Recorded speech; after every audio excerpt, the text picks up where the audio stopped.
আমরা এটাও দেখেছি যে বেগম জিয়ার বাসার সামনে একটা বালুর ট্রাক থাকলেই ব্যবসাকে আটকে দেওয়া যাচ্ছে, তার নেতাকর্মীরা পাশের বাড়ি দিয়ে বের হয়ে যাচ্ছে। তারা এখন সংসদে এসে বড় বড় কথা বলেন, হোয়াট এভার, কিন্তু ভোটারদের সামনে কিন্তু সেই সিনারিও ছিল।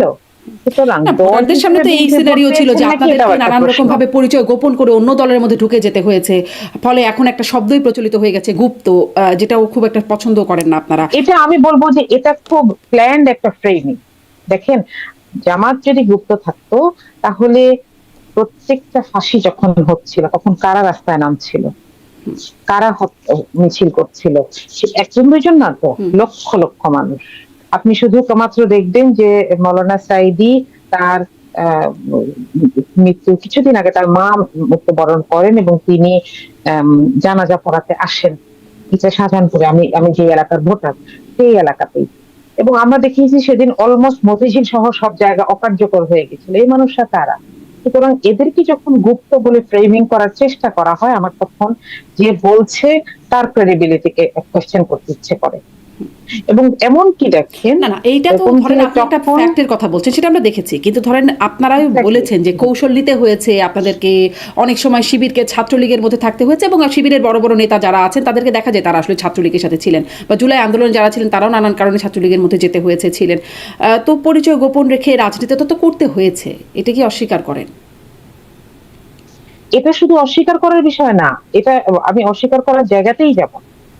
দেখেন, প্রথম কথা হচ্ছে যে কোনো আন্দোলনে আপনি নাৎসি বাহিনীর বিরুদ্ধে আন্দোলনের কথা থেকে চিন্তা করে আপনি প্রত্যেকটা জায়গায় আন্দোলনের কথা চিন্তা করবেন, যে যেই জায়গায় যত জায়গায় আন্দোলনকারীরা যতদূর এগিয়েছে তারা এইভাবেই কাজ করেছে এবং প্রত্যেকটা আন্দোলনের পরে তাদের এই অবদানকে গ্লোরিফাই করা হচ্ছে। আমরা আমরা 71 এর ঘটনা কি জানি? পুরো 70 জুড়ে আওয়ামী লীগ দাবি করেছে আগরতলা ষড়যন্ত্র মামলা ছিল না, অথচ ছিল। আগরতলার ষড়যন্ত্র সত্যি কথা ছিল, ওইটা না হলে বাংলাদেশের জন্মটা এভাবে মানুষ চিন্তা করতো না। তাহলে আমরা 71 এর পরে কি বলবো? শেখ মুজিবকে আমরা গুপ্ত বলবো, নাকি বলবো যে তিনি মানুষকে স্বপ্ন দেখিয়েছিলেন? কিন্তু খুব উদ্দেশ্যমূলক ভাবে 24 পরে আমরা দেখলাম যে এটাকে নেগেটিভলি ফ্রেমিং করা হচ্ছে। আরেকটা কথা বলি এখানে, যেই দলের কেবলমাত্র সমর্থক হওয়ার সন্দেহে, মানে একজন দুইজন না, শত শত ছেলেকে খুন করে ফেলা হলো, সেই দলের একজন যখন নিজের পরিচয় এক জায়গায় বলেন না, সেটা কি অন্যায় কিনা? 3 নাম্বার কথা হচ্ছে, যখন এটা সাদিক কায়েম নিজ মুখে বলেছেন যে যখন জুলাই আন্দোলন চলাকালীন সময়ে আমার সাথে যোগাযোগ করতেন ছাত্র দলের নেতা আবিদ, তিনি জানতেন তিনি শিবিরের নেতার সাথে যোগাযোগ করতেন, তিনি ছাত্রলীগের সাদিক কায়েমের সাথে যোগাযোগ করেন। সুতরাং যারা জানার তারা জান। হ্যাঁ, আপনি আমি জানতাম না, আমিও তো সাদিক কায়েমকে চিনি নাই। তার মানে এই না যে সাদিক কায়েম শিবিরেরও ছিল না, তার মানে এই না যে আবিদ জানতো না সাদিক কায়েমকে। আমরা এগুলো ছোট ছোট অনেক ভিডিও বের হয়েছে, তাই না? তাহলে এটিকে একটা কৌশল হিসেবে সেই আপনারা, কারণেই মানে তাহলে এটিকে, হ্যাঁ ডেফিনেটলি এটাকে আমরা এটা একটা কৌশল হিসেবেই দেখতে চাই। এবং আমি বলবো যে এটা শুধু শিবির করেছে সেটাও না, ঢাকা বিশ্ববিদ্যালয়ে ফার্স্ট ইয়ারে হলে উঠেছে, আপনি আমাকে একটা ছেলে দেখান যে ছাত্রলীগের মিছিলে যায়নি। যে কোনো medical, Dhaka medical, Salimullah medical, তাহলে এটি আপনাদের কৌশল, মানে তাহলে এটাতে আসলে ক্ষেপে ওঠা কেন আপনাদের মাঝে মাঝে? আসলে এটা ক্ষেপে ওঠা থেকে, মানে বিশেষ করে শিবিরের কথা বলছি, সংঘর্ষিক অবস্থানেও চলে যায়, মানে এটা যদি একটা কৌশল হয় এবং এটা যদি একটা জায়েজ কৌশল হয়, তাহলে এটাতে ক্ষেপে ওঠা কেন? বললে এটাকে কেন পজিটিভলি ব্যাখ্যা করার জায়গায় না গিয়ে ক্ষেপে ওঠা হয়, সংঘর্ষে জড়িয়ে যাওয়া হয়? আমি তো আপনার সাথে ক্ষেপি নাই। না, আপনি ক্ষেপেন নাই, ধরেন আমি শিবিরের, কারণ আপনি আমাকে, হ্যাঁ হ্যাঁ, না না না, আমি বলছি কারণ আপনি আমাকে খোঁজাচ্ছেন না এটা নিয়ে। কিন্তু যখন একজন ভবিষ্যৎ প্রধানমন্ত্রী মানুষের সামনে দাঁড়িয়ে বলেন এটা, তখন এইটা যারা দেয়ালে পিঠ থেকে যাওয়ার পরে এই কৌশল অবলম্বন করতে বাধ্য হয়েছেন তাদেরকে কষ্ট দিবে, এটা স্বাভাবিক। আপনি আমি হয়তো সেই জায়গাটা বুঝবো, তাই না? তো সেইটা, সেই জায়গাটা আসলে বোঝার বিষয় যে আমি আসলে কাকে কি দিয়ে ফ্রেমিং করছি। যে আমার এই 24-এর বিপ্লবের পেছনে যাদের রক্ত ঘাম আছে, আমরা তাদেরকে যখন এইভাবে নেগেটিভলি ফ্রেমিং করি, যারা লিডারশিপে ছিল তাদেরকে এরকম নেগেটিভলি ফ্রেমিং করি, তখন আমি আসলে এটা বুঝিয়ে দেই যে হয় আমি আন্দোলনটা বুঝি না, আর নয় আমি আন্দোলনটার পক্ষে না। আচ্ছা, মানে এটাকে পজিটিভলি ফ্রেম করার কিছু নেই, সংঘর্ষই তখন আসলে এটার একটা মানে পরিণাম হয়ে ওঠে। না, আমি এটাও বলছি না, কিন্তু এটাকে বোঝা উচিত। হ্যাঁ, আমার নিজের ক্যাম্পাসে আবরারকে হত্যা করা হলো, ইভেন সে আওয়ামী লীগ নিয়েও কিছু লেখে নাই, ফেনী নদীর পানি নিয়ে লিখে, তাকে শিবির মনে করে এক রাত্রে পিটিয়ে মেরে ফেলা হলো। এবং এরপরে তো আমরা আমাদের কলিগ, আমাদের জুনিয়র এদের কাছ থেকে অসংখ্য গল্প শুনলাম যে কিভাবে তাদেরকে অত্যাচার করা হয়েছে, একজন দুদিনের ঘটনা নয়। সুতরাং সেইখানে গিয়ে আমি একজনকে যদি বলি যে তুমি বলো নাই কেন তুমি শিবিরের ছিলা, এটা শুধু ইনসেনসিটিভ আচরণ না, চরম ভাবে আমি বলবো যে এটা বিপ্লবের বিপরীত আচরণ। আবার তাদের পক্ষে শিশির মনির আপনাদেরই মানে প্রার্থী ছিলেন সংসদে, কর্মী নেতা, তিনি আদালতে দাঁড়িয়েছেন, তখন কি আপনারা সেই প্রসঙ্গে কিছু বলেছিলেন মানে জামাত থেকে? এটা শিশির ভাই নিজের অবস্থান নিজে ক্লিয়ার করেছেন, যে মোহাম্মদ মনি নিজের অবস্থান নিজে ক্লিয়ার করেছেন যে তার এই জায়গাটায় যাওয়া দরকার ছিল যেন জনরোষের শিকার হয়ে কেউ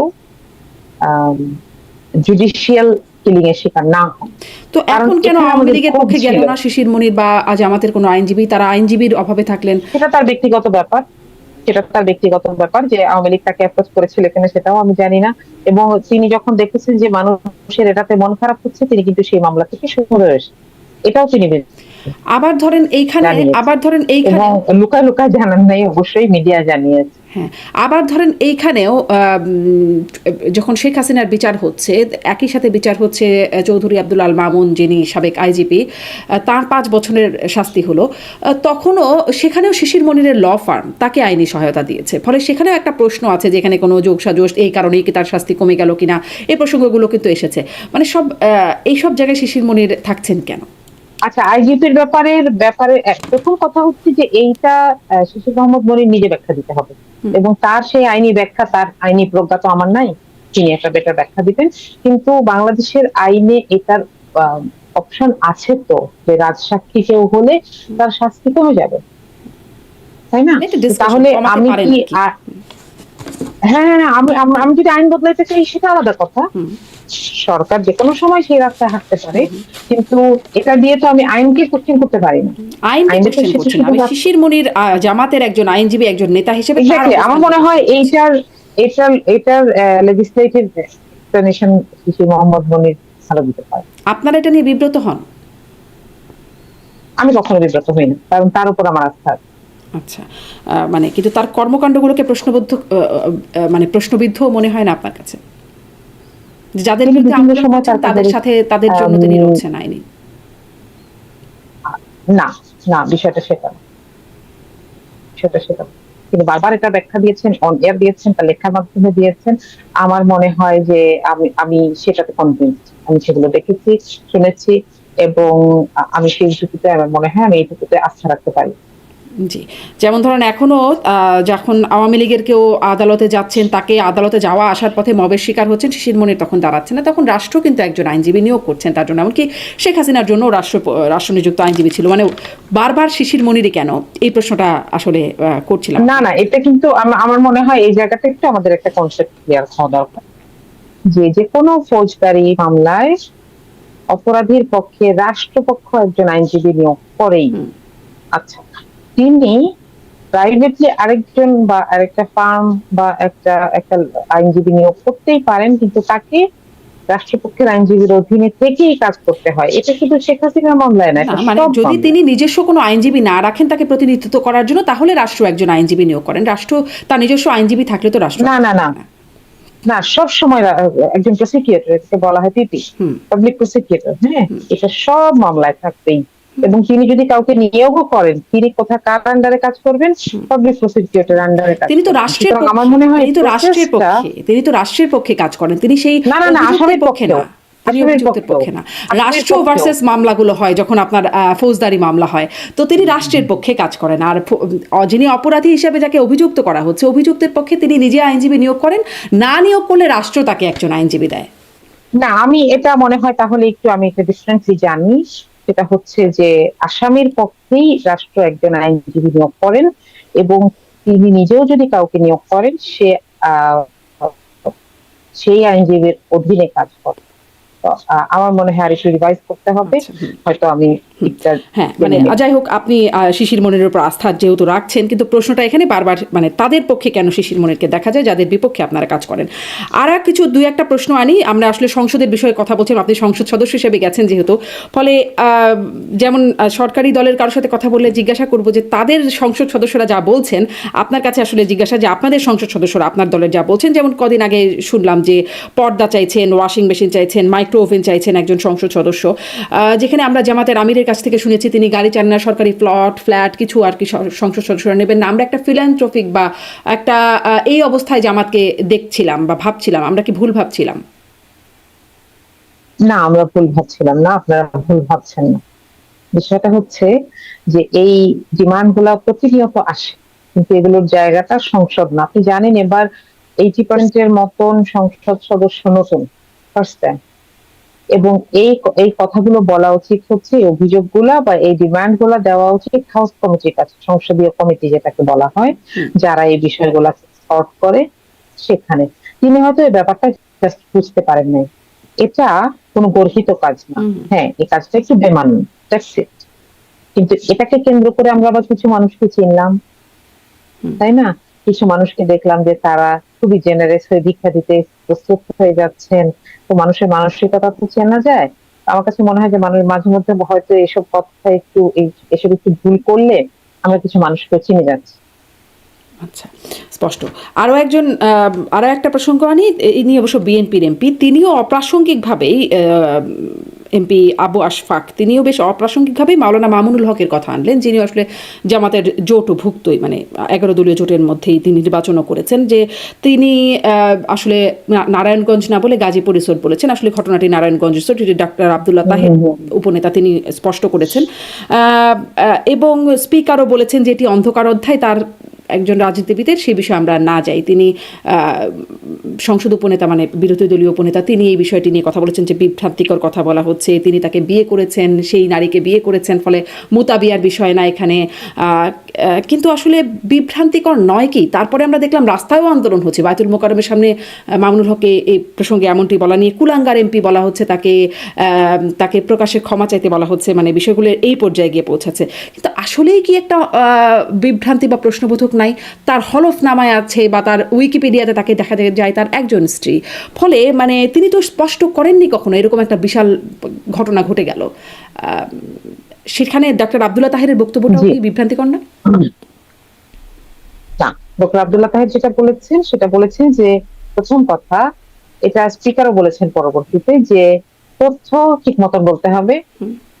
দ্বিতীয় কথা হচ্ছে অপ্রাসঙ্গিক কথা এখানে আনার দরকার নেই। স্পিকারও এটা বলেছেন। শুধু অপ্রাসঙ্গিক কিনা, স্পিকার আরেকটু অ্যাড করেছেন যে ব্যক্তি এখানে নাই তথ্য দেওয়ার জন্য তার ব্যাপারে এখানে অভিযোগ করবেন না। বিষয়টা হচ্ছে খেলাফত মজলিস একটা আলাদা দল, তাদের দীর্ঘদিন বাংলাদেশে রাজনীতি বলেন, কাজ করার বলেন, মাদ্রাসা কেন্দ্রিক কাজ করার বলেন, হিস্ট্রি আছে। তাদেরকে তাদের অবস্থান ক্লিয়ার করতে হবে। জোট সঙ্গী হিসেবে আমাদের পক্ষে যতটুকু বলা দরকার ছিল আমরা বলেছি, এবং এটুকু আমরা বলবো, ঠিক আছে?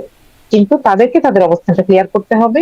আমরা হয়তো অপেক্ষা করতে পারি যে তারা কোনো অবস্থান ক্লিয়ার করেন কিনা, তারা বলেন জোট কিনা। সঙ্গী হিসাবে এবং তিনি কিন্তু তাদের ডাক্তার আব্দুল্লাহ তাহের কিন্তু বললেন যে এটি বিভ্রান্তিকর তথ্য, তিনি বিয়ে করেছেন, মানে এই বিষয়ে কি আপনারা নিশ্চিত? আপনিও নিশ্চিত? মানে আপনি যদি ব্যক্তিগতভাবে নাও হন, দলগতভাবে যেহেতু ডাক্তার আব্দুল্লাহ তাহের দাবি করছেন, নিশ্চিত? কারণ আসলে প্রমাণ তো তা বলে না, হলফনামা বা উইকিপিডিয়া দেখলে তো তা মনে হয় না। স্ত্রী সন্তানের ব্যাখ্যা মানে এই মুহূর্তে ওনার ম্যারিটাল স্ট্যাটাস কি এটা আমি জানি না, কিন্তু যেটার ব্যাপারে ডক্টর আব্দুল্লাহ তাহের বলেছেন তার ব্যাপারে পরকীয়া শব্দটা ব্যবহার করা হয়েছে, তো সেইটাকে বলেছেন যে এই শব্দটাকে ব্যবহার করা উচিত, এবং এটার ব্যাপারে অবশ্যই আমি একমত। মানে তাহলে ওটাকে কি মানে ভাষা ব্যবহার করা উচিত? আমরা তখন যেগুলো দেখেছি, তিনি বলেছিলেন যে এটা তার সেকেন্ড স্ত্রী, তাই না? তো এর বেশি তো আমিও জানি না। হ্যাঁ, কিন্তু তাহলে একজন স্ত্রী কেন, তাহলে দুজন স্ত্রী থাকবার কথা মানে নথিপত্রে বা সেটা তো আগে 26-এ তিনি যে হলফনামা দিয়েছেন সেইটাতে তার দাবির সপক্ষে তাকে ব্যাখ্যা দিতে হবে, এটা তো আমি জানি না, তাই না? আমি তখন যেটা বলেছি সেটার ভিত্তিতেই সংসদে তখন যেটা শুনেছি সেটার ভিত্তিতেই সংসদে যে কথাটা হচ্ছিল সেটা সাংঘর্ষিক দেখি আমার দলের পক্ষ থেকে এটাকে ডিফেন্ড করা হয়েছে, ওইটুকু। কিন্তু বাকিটুকুকে মামুনুল হক সাহেবকেই ব্যাখ্যা দিতে হবে বা তার দল।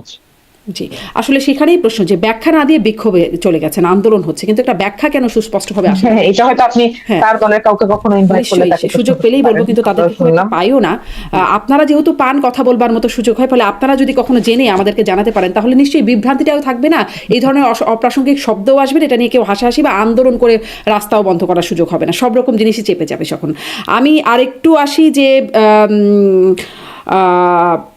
2028 সাল থেকে উসমান হাদিকে পাঠ্যপুস্তকে অন্তর্ভুক্ত করা হচ্ছে, তার বীরত্বগাথা। আসলে তার বীরত্বগাথাটা কি? আচ্ছা, উসমান হাদি কিন্তু আসলে তাকে আমরা চিনি খুব কম সময় না, 24-এর আন্দোলনের সময় থেকে যে চিনি, যারা ঢাকা ইউনিভার্সিটিতে তার ক্লাসমেট ছিলেন, যারা তার সাথে পাঠচক্র করতেন, তারা হয়তো আরো আগে থেকে চিনেন, কিন্তু আমি তো বেশি দিন হয় চিনি নাই। এবং ওই সময়টা থেকে মানুষ চেনে 24-এর আন্দোলনের পর থেকে তাকে চিনি। আন্দোলনের সময় যারা প্রমিনেন্ট ফেস হিসেবে আমরা যেমন নাহিদ, আসিফদেরকে দেখতাম, হাসনাত, সার্জিসদেরকে দেখতাম, ওভাবে আমরা ওসমান হাদিকে দেখি নাই। ছিলেন নিশ্চয়ই, চোখে পড়ে নাই। আচ্ছা, আমি দেখেছি খুব কম সময়, কারণ ঢাকা ইউনিভার্সিটিতে আন্দোলনে আমি যেহেতু একটা ফুল টাইম জব করে আমি খুব যাই নাই। কয়েকদিন গিয়ে আমি ওসমান হাদিকে দেখেছি এবং বিভিন্ন আন্দোলনও ছিলেন। বিশেষ করে খুব সম্ভবত এটা 18-তে একটা ওই যে কাওয়ালি সম্মেলন, না সরি 18-তে না, 23-এ একটা কাওয়ালি সন্ধ্যা হওয়ার কথা, কাওয়ালি নাইট হওয়ার কথা ছিল, এটা ছাত্রলীগ ভাঙচুর করে ঢাকা ইউনিভার্সিটি, সেটা হতে দেয় না, তখন আমি উপস্থিত ছিলাম। তো ওই সময়ই আমার ওসমান হাদিকে চেনা, এবং এটা শাহবাগের মোড়েই ওই জায়গাটাতেই ছিল আসলে। যাই হোক, তো কিন্তু আমরা এটা দেখছি যে তার লেখা কিংবা তার বলে যাওয়া কথার মধ্যে একটা ফিলসফি আছে। আমি আসলে জানি না যে সরকারের প্ল্যানটা কি, তারা কতটুকু 2028 শিক্ষাবর্ষ থেকে পঞ্চম শ্রেণীর বইয়ে। জি, আচ্ছা, আমি চাইবো যে উসমান হাদি যে ফিলসফির কথা বলতেন, বাংলাদেশের যে সাংস্কৃতিক বিপ্লবের কথা বলতেন, যেটা ঠিক একটা মাঝখানে দাঁড়িয়ে আছে, ধর্মীয় পরিচয়, মাটির পরিচয়, দুইটাকে দুই হাতে ধরে একটা সহাবস্থানের জায়গায় দাঁড়িয়ে আছে। সেই ফিলসফিটা পাঠ্যপুস্তকের মাধ্যমে যদি আসে তাহলে সেটাকে আমি সাধুবাদ জানাতে চাই। জি, মানে একটা ফিলোসফির কথা বলছেন, মানে এইখানে উসমান হাদির বীরত্বগাথা থাকবে আসলে পাঠ্যপুস্তকে, যেটা আমরা দেখতে পাচ্ছি গণমাধ্যম সূত্রে বা সেই মানে সরকারের সূত্রে জানতে পাচ্ছি। সেই ফলে বারবার প্রশ্ন জাগে যে তার বীরত্বগাথা, মানে বীরত্বগাথায় তো অনেকেই ছিলেন। একজন তাইম নিহত হলেন, মানে অনেকেই আছেন, ইয়ামিন, তাইম, অনেকের নামই আমরা জানি বা জানিও না অনেকের নাম, তারা আছেন। ফলে ওসমান হাদি বিশেষ করে কেন, যদি যে শহীদ হলেন, মানে তাকে আবু সাইদ ছাড়া কি বেগম রোকেয়া বিশ্ববিদ্যালয়ে আরেকটু স্বাধীনতাকামী আর কেউ ছিল না? আমরা কেন আবু সাইদকে দেখে এত বেশি উদ্বেলিত ছিলাম? তাহলে এই আইকনিক জায়গাগুলোকে আমাদেরকে অ্যাড্রেস করতে হয় কেন? কারণ তাদের চারপাশেই থাকে আরো অনেক। ওসমান হাদি আইকনিক কেন, মানে তার বীরত্বগাথাটা আইকনিক কেন? বলছি, ওসমান হাদিকে যেভাবে হত্যা করা হলো, সেখান থেকে বোঝা যায় যে ওসমান হাদি ইম্পর্টেন্ট ছিল। এবং আপনি যখন ইনকিলাব মঞ্চের কাজগুলো দেখবেন, আমি ফিলসফি বলতে ইনকিলাব মঞ্চের কালচারাল ফিলসফিকেই বুঝিয়েছি, সেইগুলো দেখবেন, তখন আমাদের কাছে সেটা স্পষ্ট হয়ে যায়।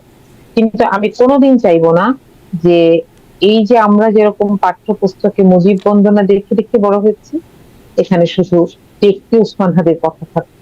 আমি চাইবো ব্যক্তি উসমান হাদির সাথে সাথে তার ফিলসফির কথাও থাকে। আমার সন্তানকে আমি সেটা শেখাতে চাই। জি, কিন্তু এই যে ব্যক্তি ওসমান হাদি, তাকে হত্যা করা হলো, মানে তিনি খুব ইম্পর্টেন্ট একজন ব্যক্তি ছিলেন বা তার গুরুত্বপূর্ণ ভূমিকা ছিল, কিন্তু যখন হত্যা করা হলো তখন অনেক কিছু হলো। তখন আমরা দেখলাম শিবিরের মানে সরাসরি সম্পৃক্ততা, প্রথম আলো, ডেইলি স্টার, উদিচি, এগুলো গুড়িয়ে দেওয়া, ভেঙে ফেলার পেছনে, বা পরবর্তীতেও সেটিকে ব্যাখ্যা, জামাতের অনেক অ্যাক্টিভিস্টরা সেটির পক্ষে ব্যাখ্যা দিয়েছেন, যেটি সঠিক কাজই হয়েছে। কিন্তু তারপরে যখন মমতা বন্দ্যোপাধ্যায়ের মুখ থেকে আমরা শুনলাম যে এখানে আসলেই ভারতের সম্পৃক্ততা, ভারতের স্বরাষ্ট্রমন্ত্রীকে সরাসরি তিনি অভিযুক্ত করছেন যে কাকে দিয়ে খুন করিয়েছেন সেটা তিনি জানেন, তারপরে কেন জামাত সেভাবে কোনো মানে সে তখনকার যে প্রতিক্রিয়া, তার সিকি ভাগও দেখলাম না, কোনো আনুষ্ঠানিক বিবৃতি, আনুষ্ঠানিক ব্যাখ্যা চাওয়া কিছুই কেন হলো না? আমরা ব্যাখ্যা চেয়েছি আনুষ্ঠানিক, এবং আমরা সংসদে বলেছি, জি আমরা আনুষ্ঠানিকভাবে বলেছি। এবং এখানে এই প্রশ্নটা সরকারের জন্য প্রযোজ্য। দেখেন, বিএনপি বলেন, জামাত বলেন, এখন তো সরকার, হুম।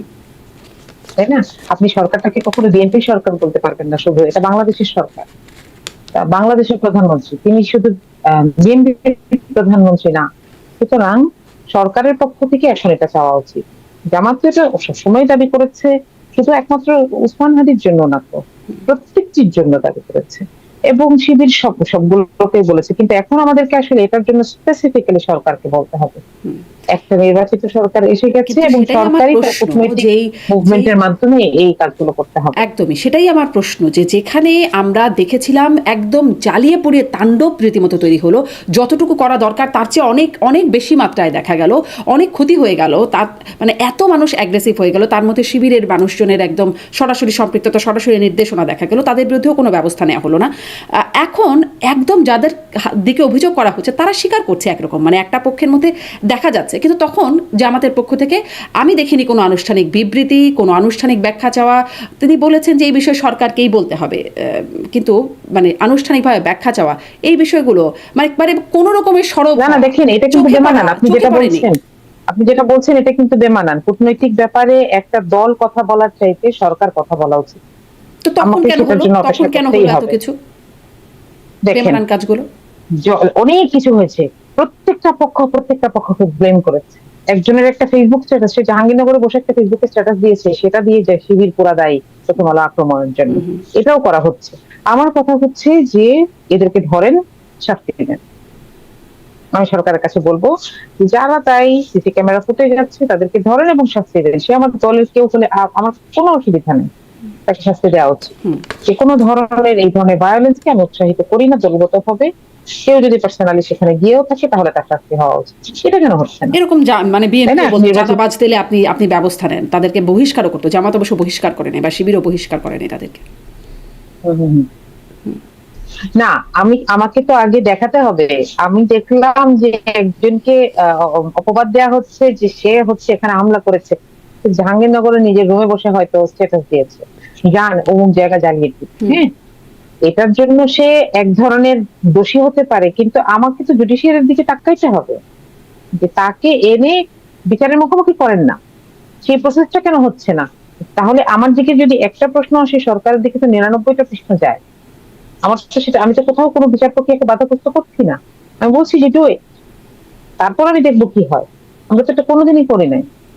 সেটা না করে আমি যখন বিরোধী দলকে বারবার জিজ্ঞেস করতে থাকি যে আপনি এটা কেন করেছেন, এটা তো আসলে আমার কাছে এটা কোনো জবাব নেই।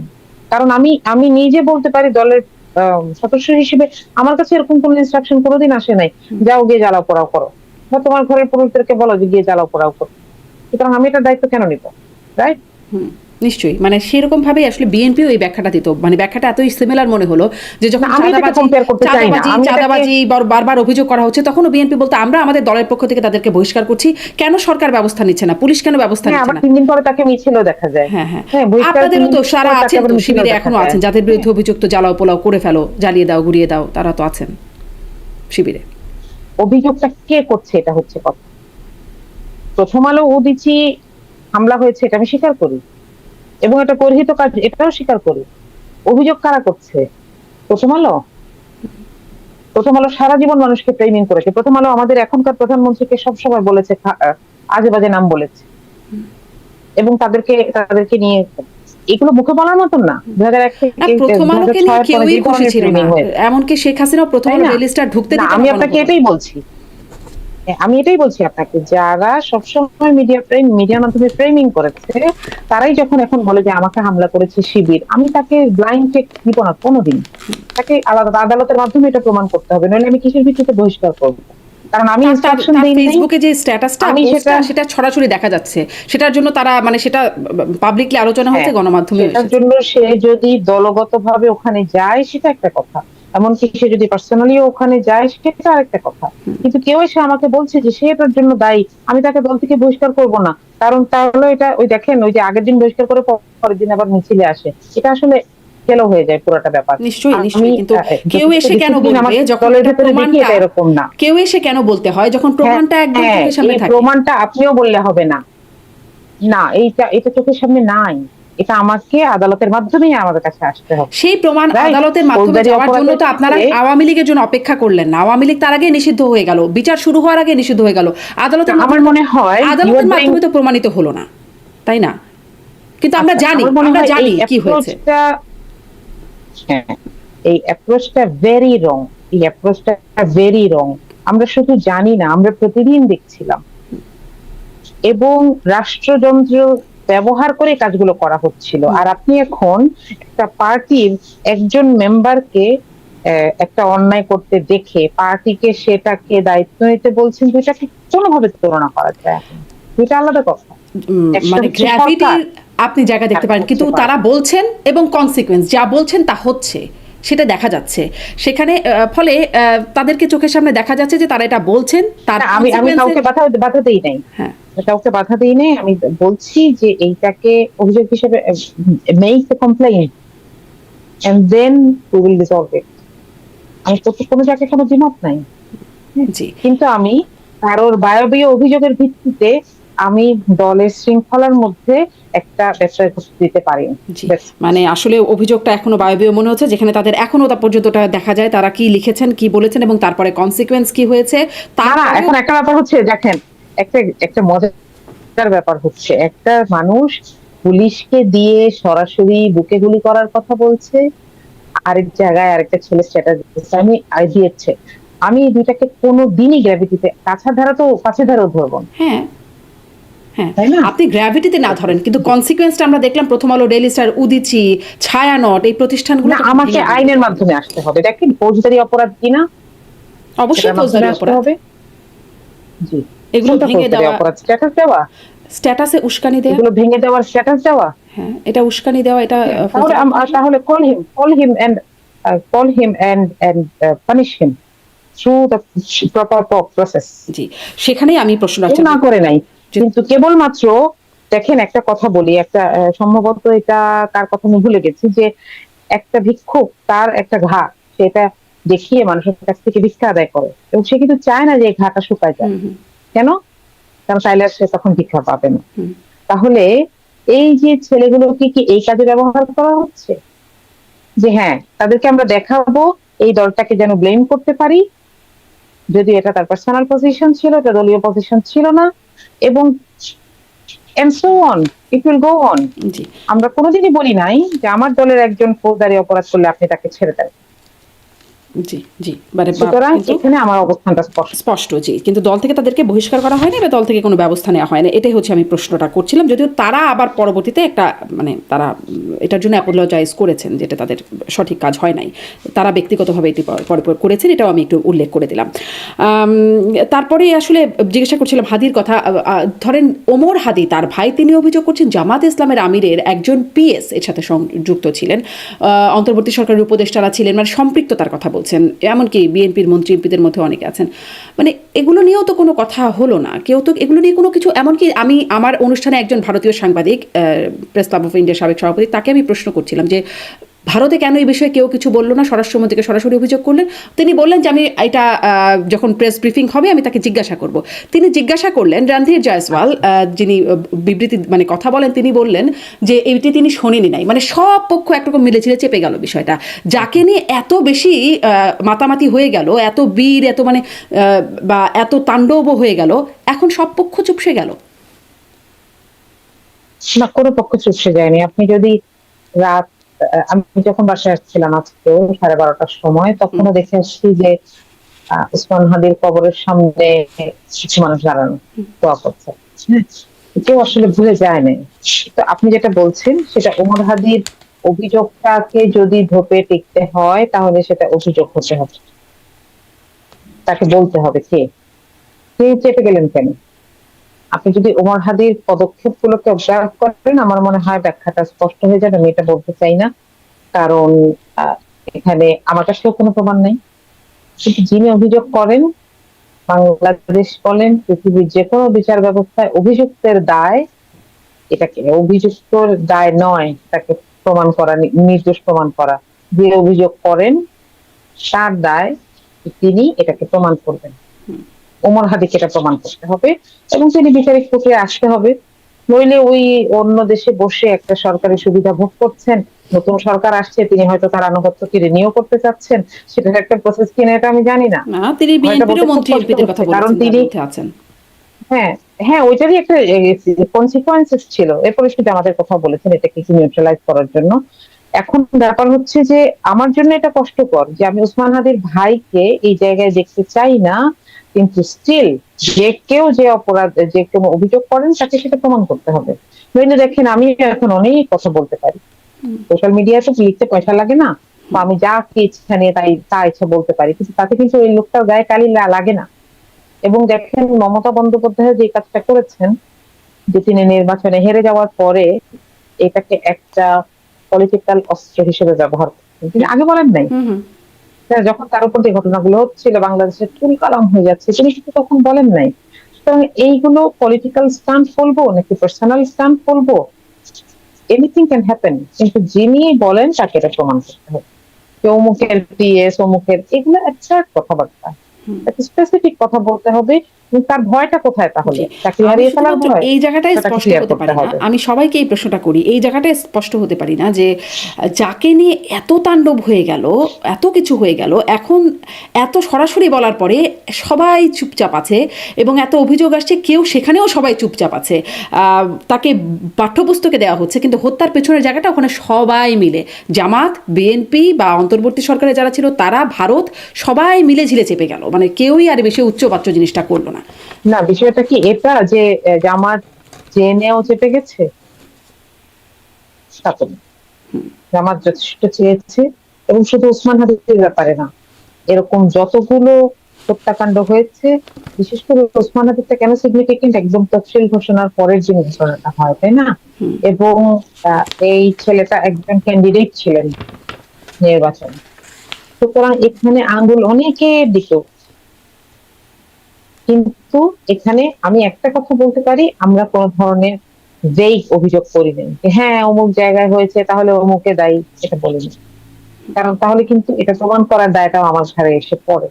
সুতরাং আমি বলবো যে এই প্রসঙ্গে আমরা দাবি করি নাই, করেছি, বারবার বলছি, আমি আমার নিজের বক্তব্য বলেছি, আমাদের যিনি এমপি আছেন শহীদ পরিবার থেকে আসা, তিনি বলেছেন, একজন শহীদের মা তিনিও বলেছেন, এবং বারবার বিভিন্ন পার্লামেন্টে বিভিন্ন বক্তৃতা আমরা বারবার বলেছি, কেউ বলতে পারবে না যে আমাকে এটা চায়নি। তাহলে এটা আলটিমেট কোয়েশ্চেন আমাকে খুঁজতে হবে সরকারের কাছে, জি, তাই না? এটা অ্যান্সার খুঁজতে হবে। সরকারও আসলে এটার অ্যান্সার খুঁজবে না বলেই জানিয়ে দিয়েছে যে এটি পরাজিত প্রার্থীর বয়ান, এটি নিয়ে তারা যাবে না। ফলে ওইটাই আর কি, যে এত তাণ্ডব, কিন্তু এখন কেউ হয়তো খুব হালকা আস্তে ধীরে একটা শব্দ করছে, ব্রাদার ওসমান হাদিকে বইয়ের পাতায় নিয়ে যাওয়ার একটা জায়গা দেখা যাচ্ছে। দেখা যাক আসলে সামনে ওইটা নিয়ে আগায় কিনা বিষয়টা। আমাদের শেষ করি আজকের মতো। অনেক অনেক ধন্যবাদ মার্দিয়া মমতাজ, অনেকগুলো বিষয় নিয়ে আপনার সাথে কথা বললাম, কিছু কিছু বিষয় স্পষ্ট হলাম, কিছু কিছু হলাম না।